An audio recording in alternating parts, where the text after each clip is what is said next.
as Nicole was testifying, I was standing there, and God said, I want you to testify about faith. Wednesday night I went to Revival Baptist Church and preached a message about where's our faith. In Luke chapter number 8 and verse number 25, it says, "And he said unto them, Where is your faith? And they being afraid wondered, saying one to another, What manner of man is this? For he commandeth even the winds and water, and they obey him." That Jesus told them to get on the ship and let's go to the other side of the lake. And Jesus said, he was on the ship, and he knew that they was going to make it to the other side. But he went down and lay down and went to sleep, and the storm came in on the ship, and the ship was filled with water. And in life, storms will come into our life, and God uses the storms to test our faith and to see if we're going to stand still and let Him move. If we're going to stand still and say, God, it's too big, but it's not too big for you.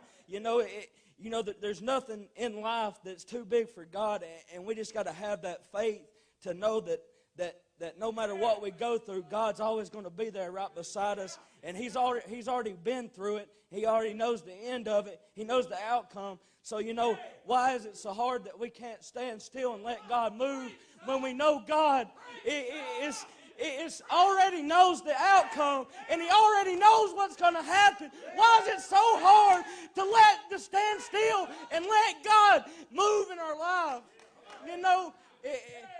It breaks my heart. I've been through it, and I've went through it, and it breaks my heart to see Christians just throw in the towel and quit. Tonight, are we throwing in the towel on God and quitting and saying, God, it's too hard, it's not worth it anymore?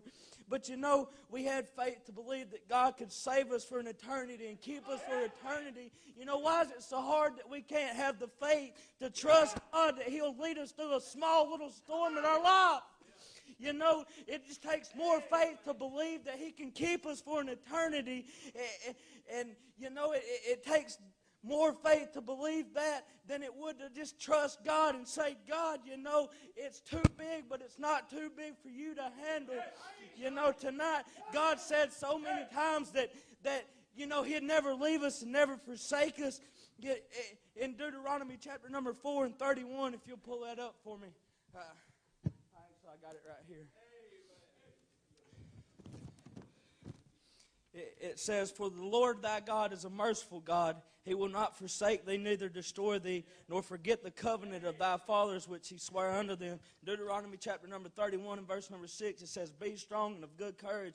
Fear not, nor be afraid of them. For the Lord thy God, He that doth go with thee, He will not fail thee, nor forsake thee. Let your conversation, in Hebrews chapter number 13 and verse number 5, it says, Let your conversations be without covetousness, and be content with such things as ye have. For He said, I will never leave thee, and I will never forsake thee. He'll never leave us. He's always there. He'll never leave us. He'll never turn His back on us. No matter what you do to Him, He'll never turn His back on you.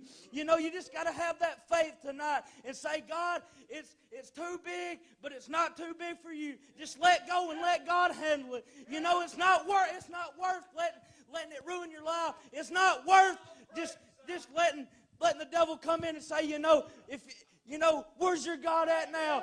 When the storm of life comes in, it's not worth letting the devil just come in and getting on top of you and say, where's your God at? Hey, we know where our God's at. He's there. He's already been there. He's already there. He knows the outcome. There's no sense in worrying about it. There's no sense in letting it bring you down to the point where, you're thinking about quitting. There's no point in it. Let's just stand still and let God move in our lives. Just have that faith. God says if we'll have the faith of the grain of a mustard seed, we can move mountains. He gives us that faith in life. It just takes a little bit of faith and we can move a mountain. What do you think God will do if we just have a little bit of faith and trust God tonight that He can lead us through anything? Whether it be financial, whether it be health, whether it be something going on with a family. Why don't we just have a faith tonight and say, God, I'm letting you handle it. Why don't we get down in the altar tonight and say, God, I'm leaving it here. Leave it at the altar and don't pick it back up. And have the faith to trust God and say, God, it's yours. I'm not handling it. It's not worth it. I don't want it anymore. You know, just have the faith in God tonight.